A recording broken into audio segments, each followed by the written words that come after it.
Hey filmania, balik lagi bareng Kata Cerita di sini.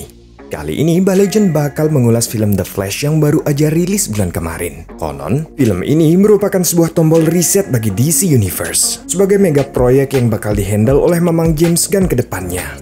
Karena banyak orang yang sudah menonton film ini malah jadi bingung dan terngeong-ngeong dengan alurnya, maka pada kesempatan kali ini Bah Legend bakal menceritakan sekaligus menjelaskannya secara lebih mendalam. Oke, tanpa berlama-lama lagi. Dan sebelumnya maafkanlah mic murahan yang masih setia Mbah gunakan.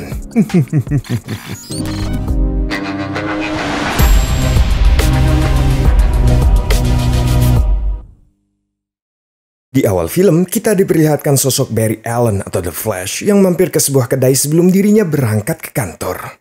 Selagi menunggu pesanannya, Barry mendapatkan telepon dari Alfred yang memberitahu bahwa rumah sakit Gotham sedang dalam kondisi darurat akibat serangan teroris. Awalnya Barry enggan memenuhi panggilan itu karena ia sudah terlambat bekerja. Namun Alfred menjelaskan bahwa Batman dan Superman sedang sibuk saat itu. Sedangkan Wonder Woman entah di mana tak mengangkat teleponnya.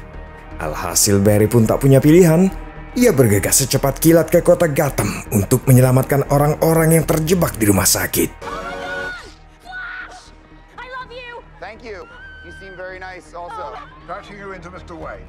No, please don't. I need you here now, Barry. Yes, I'm...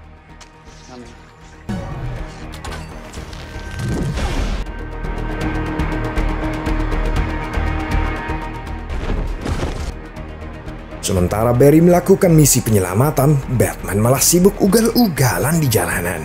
Ia mengejar anak buah Falcon yang kabur membawa skoper virus baru dan berencana menggunakannya untuk menyebarkan wabah ke seluruh negeri.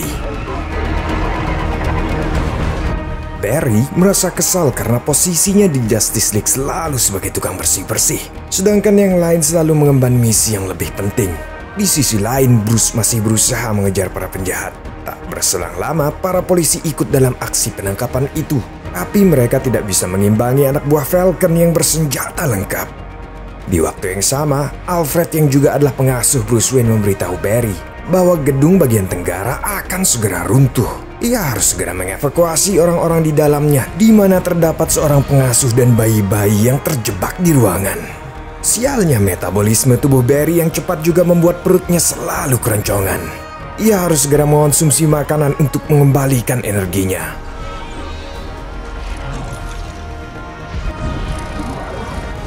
Barry langsung melompat secepat kilat kemudian memakan semua makanan yang bisa ia lihat. Sembari memulihkan energinya, Barry berusaha mengevakuasi semua orang termasuk seekor guguk rumah sakit.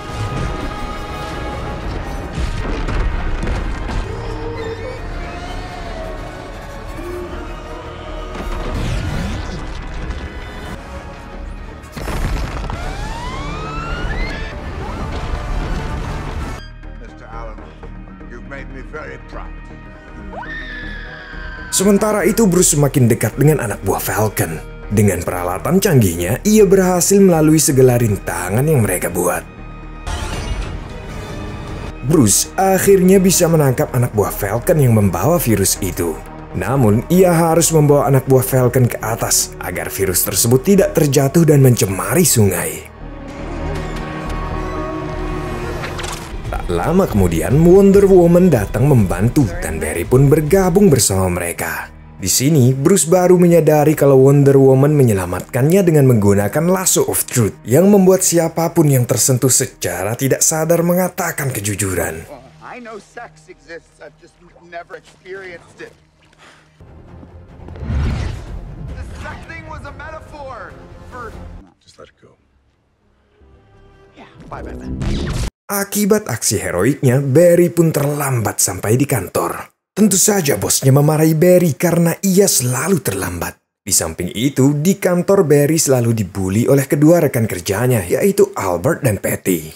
Sebagai informasi, Barry Allen bekerja sebagai ahli forensik di Central City.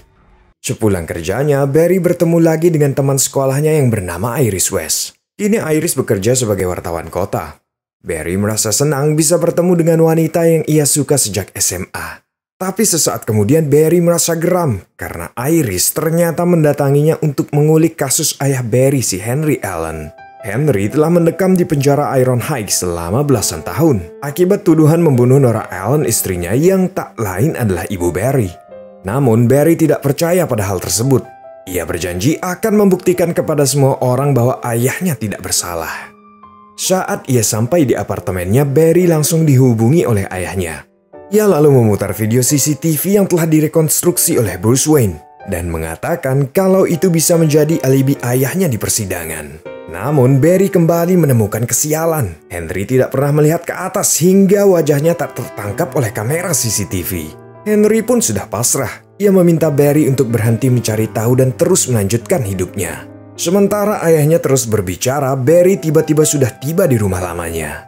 Di sini Barry kembali mengingat kejadian itu. Sebelum insiden itu ibunya sedang membuat pasta untuk makan siang. Namun karena dirinya lupa saus tomat, Nora pun meminta Henry untuk pergi membelinya.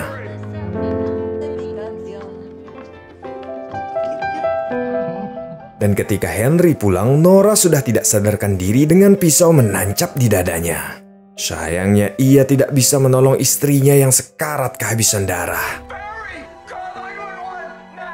Di saat itulah telepon dari ayahnya tiba-tiba terputus dan membuyarkan ingatan Barry. Ia merasa sangat terpukul karena upayanya selama ini untuk membuktikan ayahnya tidak bersalah atas kematian ibunya hanya sia-sia. Barry tidak tahu cara melampiaskan kekecewaannya selain berlari. Ia terus berlari dengan emosi yang menggebu-gebu secepat yang ia bisa. Namun Barry terlalu cepat hingga tanpa ia sadari dirinya telah masuk ke dalam Chronobile. Chronobile adalah sebuah pusaran waktu yang merupakan kolosium tak terbatas. Konsepnya sama seperti Tesseract dalam film Interstellar yang disutradarai oleh Christopher Nolan. Hanya saja bentuknya berbeda. Di sini bentuknya menyerupai bola. Dari sana Barry bisa melihat momen-momen yang telah terjadi. Bahkan Barry bisa mengintip ke dalam lini waktu di mana ia sebelumnya menyelamatkan anak-anak di rumah sakit.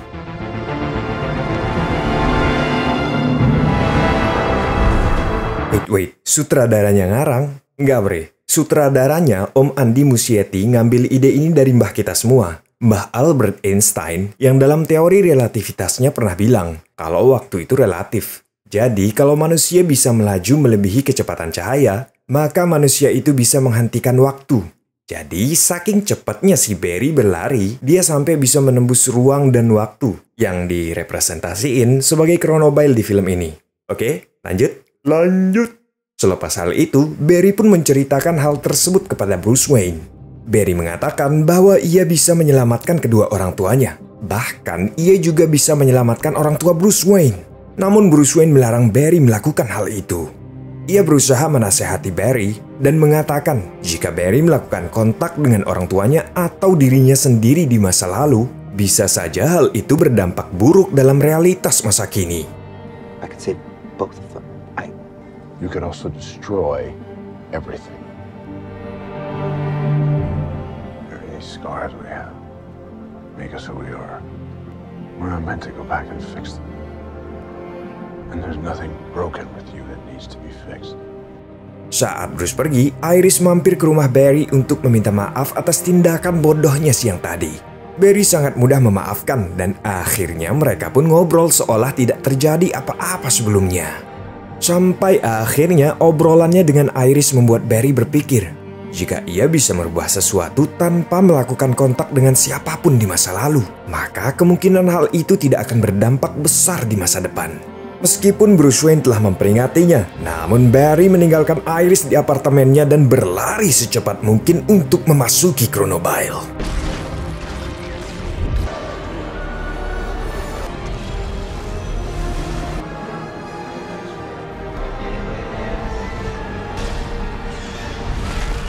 Barry memutar pusaran waktu hingga momen saat ibunya belanja di Mbah Mart dan menaruh saus tomat di keranjang Nora. Sehingga Henry tidak akan pergi ke Mbah Mart lagi untuk membeli saus tomat dan Nora akan selamat karena Henry ada di rumah untuk menjaganya.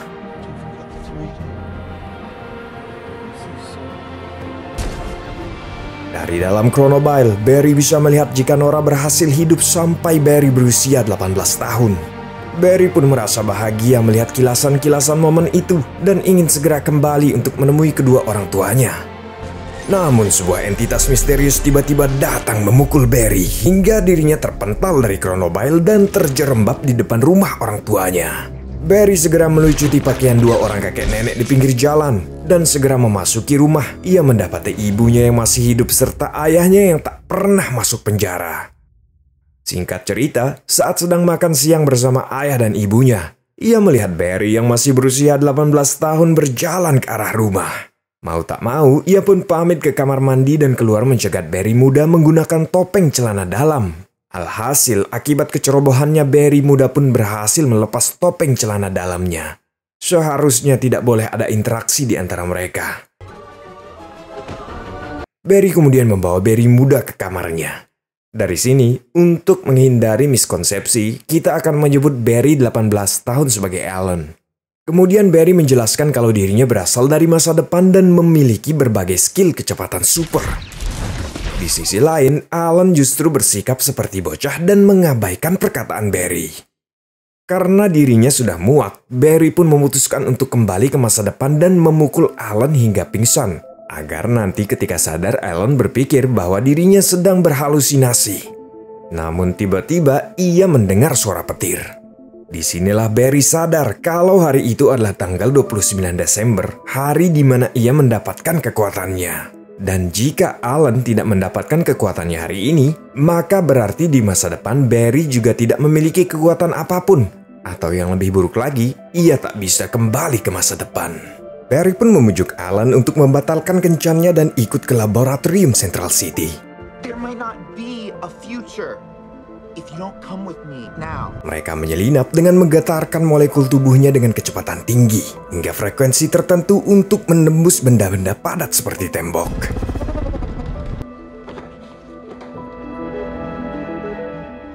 Sesampainya di lab, Barry kemudian menginstruksikan apa yang nantinya akan terjadi pada Alan untuk memenuhi takdirnya. Namun ketika Barry berkata bahwa Alan akan tersambar petir, di saat itulah Alan mulai panik dan menolak untuk mengikuti semua rencana Barry. Barry pun tak mau kalah dan memaksa agar Alan tetap duduk di tempatnya. Di saat itulah petir tiba-tiba melesat ke dalam ruangan mengenai Barry, lalu kemudian menyambar Alan. Mereka harus segera keluar sebelum para satpam memergoki mereka. Namun sialnya, Barry tiba-tiba tak bisa menembus tembok. Ia juga tak bisa berlari secepat kilat. Barry mulai menyadari kalau ia kehilangan kekuatannya. Singkat cerita, mereka berhasil keluar dari lab dan sampai di apartemen Alan. Saat Barry ingin menjelaskan permasalahannya, tanpa memerdulikan apapun, Alan malah mencoba kekuatannya di jalanan umum. Ia tidak tahu kalau berlari dengan kecepatan cahaya bisa membuat pakaiannya terbakar. Akhirnya, tingkah Alan pun menyebabkan kekacauan di pusat kota. Dari sini kita sudah mulai paham bahwa versi Barry Allen yang dibesarkan oleh kedua orang tuanya malah membuat Alan tumbuh menjadi pemuda manja dan ceroboh.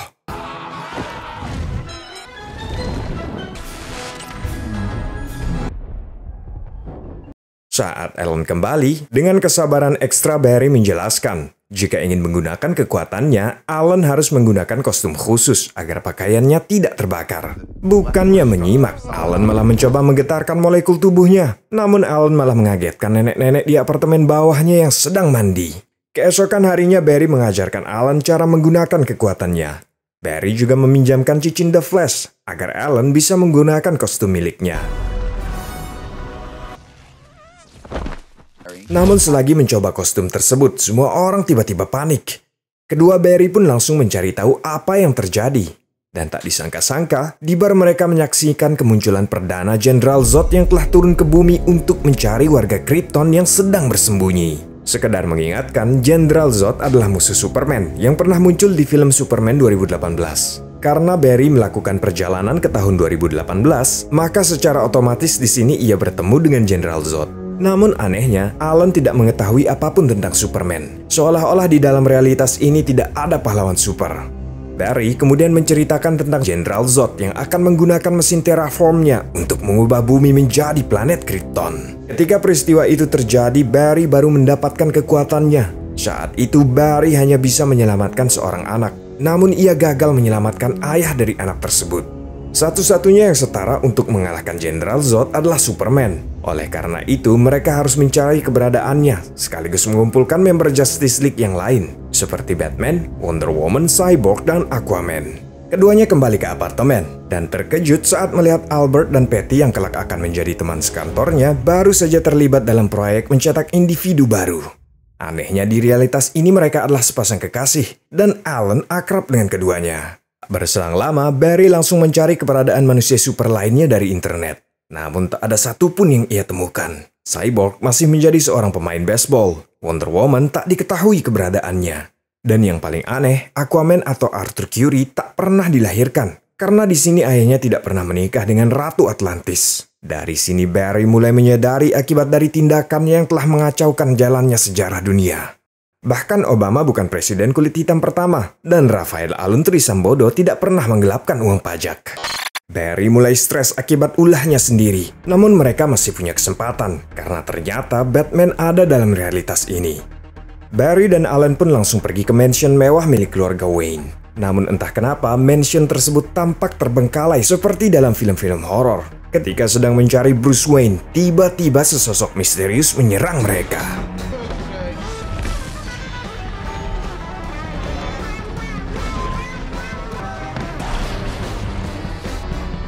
Disangka-sangka, ternyata orang yang menyerang mereka adalah Bruce Wayne dalam versi yang berbeda dan lebih tua.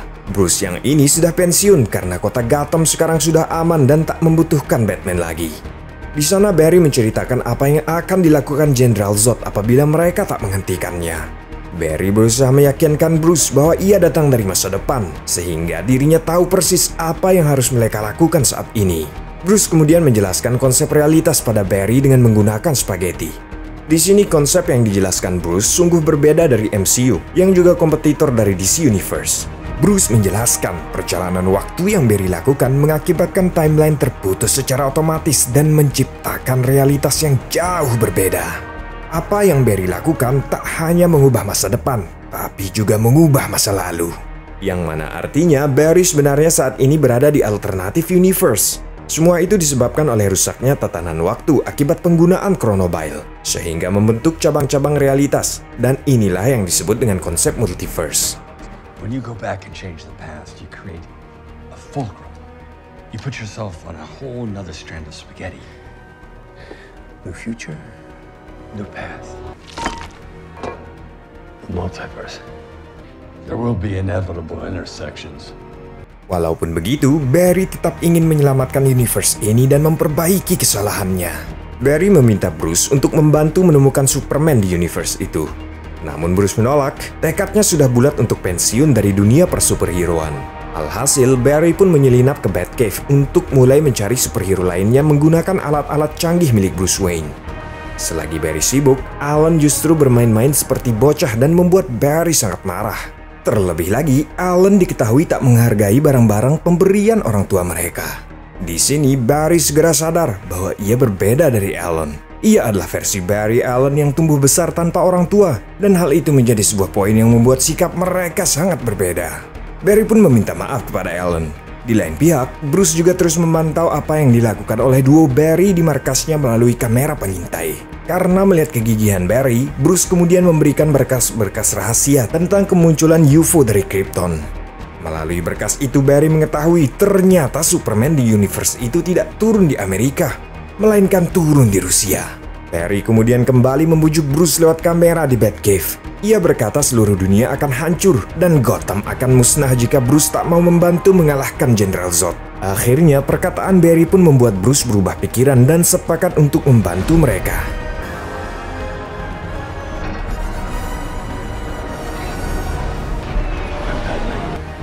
Mereka kemudian pergi ke Rusia menggunakan Batwing untuk menghindari radar. Singkat cerita, mereka pun tiba di daerah Siberia. Mereka pun langsung terjun dari Batwing dengan menggunakan parasut, sedangkan Bruce tentu saja menggunakan jubahnya sendiri.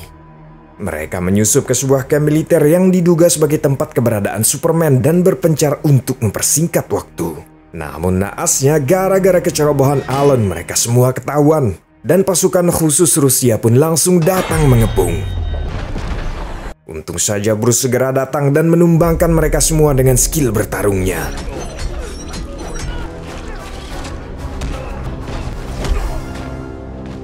Setelah itu, Batman kemudian memandu perjalanan hingga mereka sampai di hadapan sebuah bola raksasa di mana pemerintah Rusia mengurung Superman. Namun setelah dibuka, ternyata di dalam bola raksasa itu mereka hanya menemukan seorang gadis muda yang terlihat lemah tak berdaya. Merasa kasihan pada gadis itu, Barry pun memutuskan untuk menolongnya. Dan sekarang mereka harus mencari cara untuk keluar karena alien yang mereka cari atau Superman itu sendiri tak ada di sana.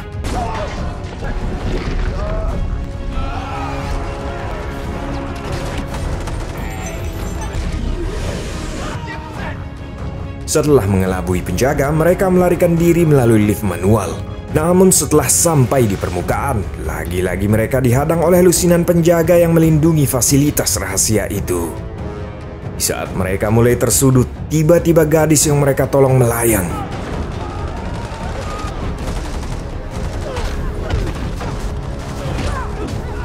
Gadis itu melumpuhkan semua penjaga yang sebelumnya menyudutkan mereka sebelum dirinya kemudian kembali pingsan.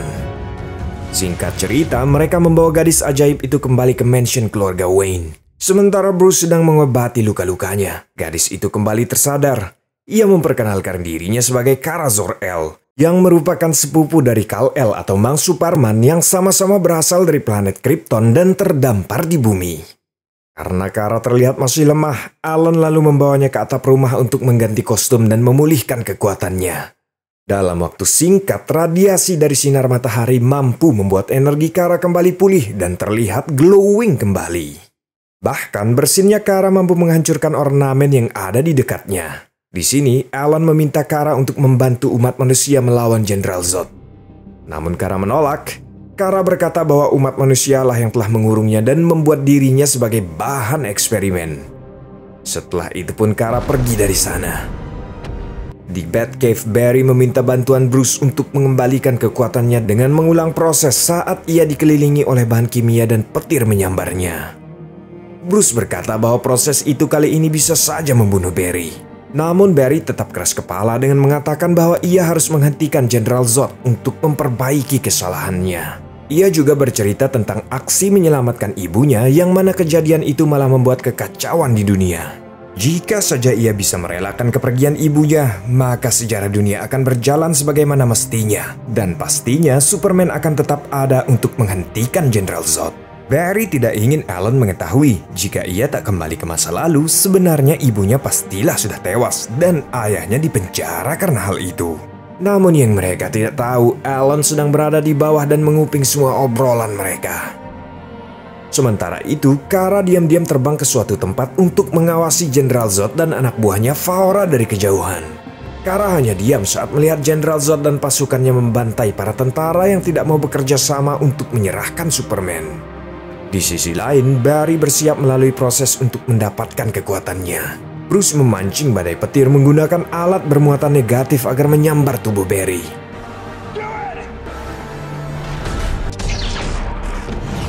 Namun petir itu malah membuat Barry kejang-kejang dan tak mengembalikan kekuatannya.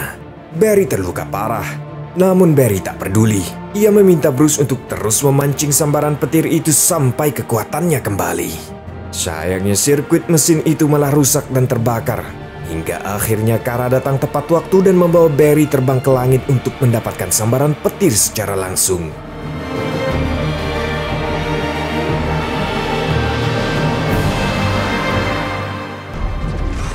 Kekuatan Barry akhirnya berhasil dipulihkan. Tubuhnya secara otomatis meregenerasi luka bakar yang ia alami akibat sambaran petir sebelumnya. Saat Barry tersadar, Alan langsung mengembalikan cincin The Flash yang berisi kostum superhero-nya. Alan memilih untuk memodifikasi salah satu kostum Batman untuk ia gunakan sementara ia bisa menciptakan kostumnya sendiri. Di sana, Kara menanyakan mengapa Barry bersikeras menolongnya saat itu.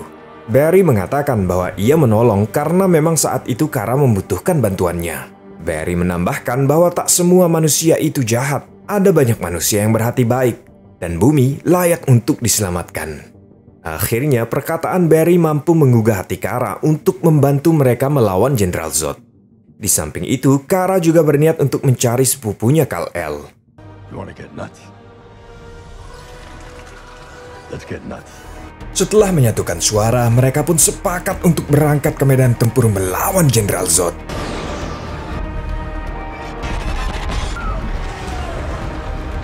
Batman bertugas menghalau pasukan Krypton dari udara menggunakan Batwing. Sedangkan Barry dan Alan akan menghadapi pasukan Krypton di permukaan untuk memberi waktu bagi Kara mengalahkan Jenderal Zod. Di sisi lain, Jenderal Zod mulai mengaktifkan World Engine untuk mengubah inti bumi menjadi planet Krypton. Saat Kara mendatanginya, sang jenderal mengungkapkan bahwa selama ini warga Krypton yang ia cari adalah Kara. Karena DNA Kryptonian itu tidak ditemukan pada Kal-El. Tanpa rasa bersalah, Jenderal Zod menambahkan bahwa ia telah berhasil mencegat pesawat Kal-El dan membunuhnya saat ia masih bayi. Mendengar kekejian Jenderal Zod membuat Kara sangat murka. Ia menyerangnya dengan membabi buta.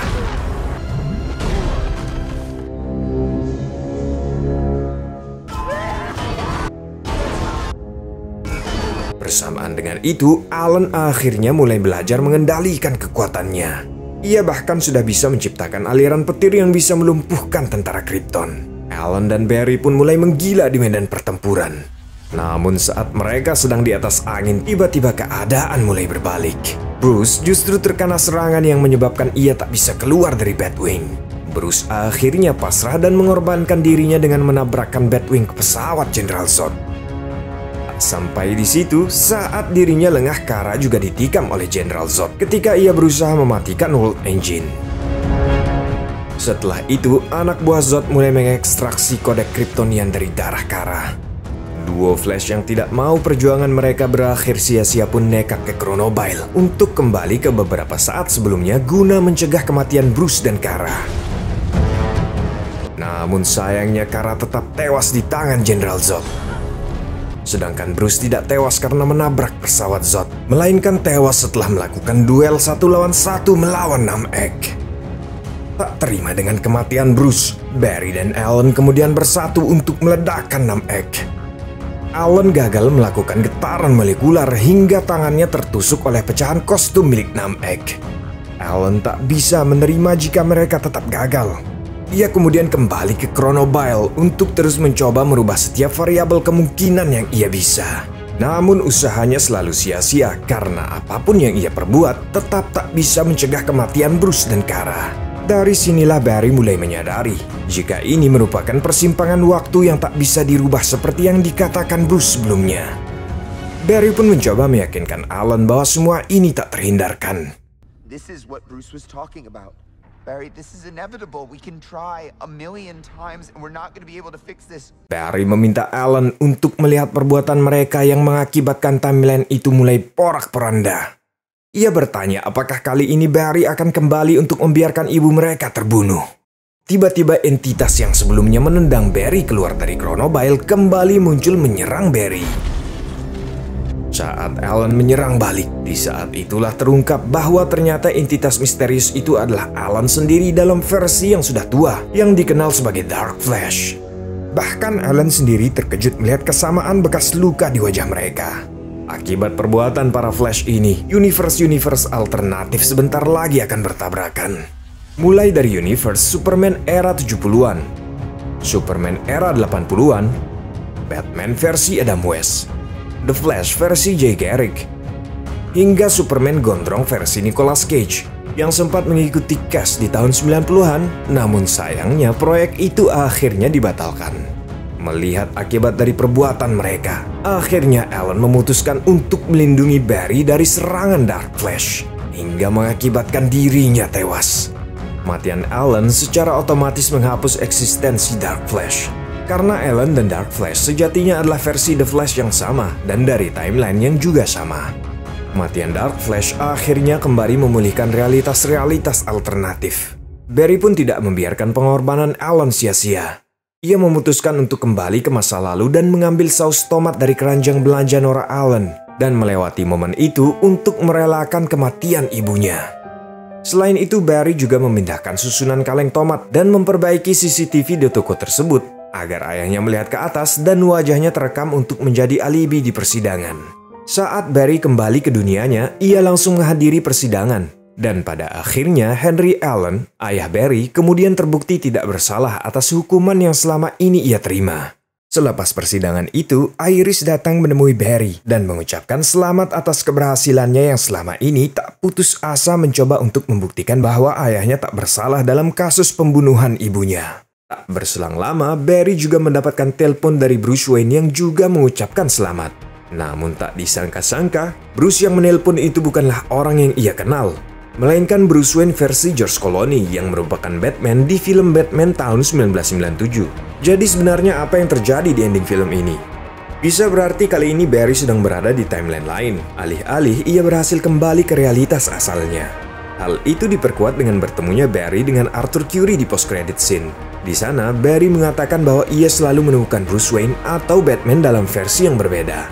Sedangkan Aquaman selalu merupakan orang yang sama. Artinya, Barry telah bertime travel ke berbagai realitas dan menemukan kemungkinan-kemungkinan yang berbeda untuk menemukan realitas asalnya. Namun sampai saat ini belum ada clue realitas mana yang berlangsung di eranya James Gunn. Dan James Gunn sendiri sudah mengonfirmasi karakter superhero pertama DC Universe miliknya adalah Blue Beetle, yang rencananya bakal rilis di tanggal 16 Agustus ini. Kemungkinan besar kita bakal menemukan petunjuk penting mengenai gambaran DC Universe yang bakal digarap oleh James Gunn di film itu. Yang jelas, kemampuan The Flash untuk mengubah realitas dengan melakukan Flashpoint bakal jadi kunci utama bagi DC sebagai langkah cerdas untuk meriset universe-nya. So, stay tune terus di Kata Cerita. Jika kamu suka dengan pembahasan yang lebih dalam seperti ini, silahkan tekan tombol like-nya. Dan jika ada pertanyaan, silahkan tulis di kolom komentar. Atau jika kamu punya pendapat sendiri, silahkan berdiskusi. See you and have a nice day!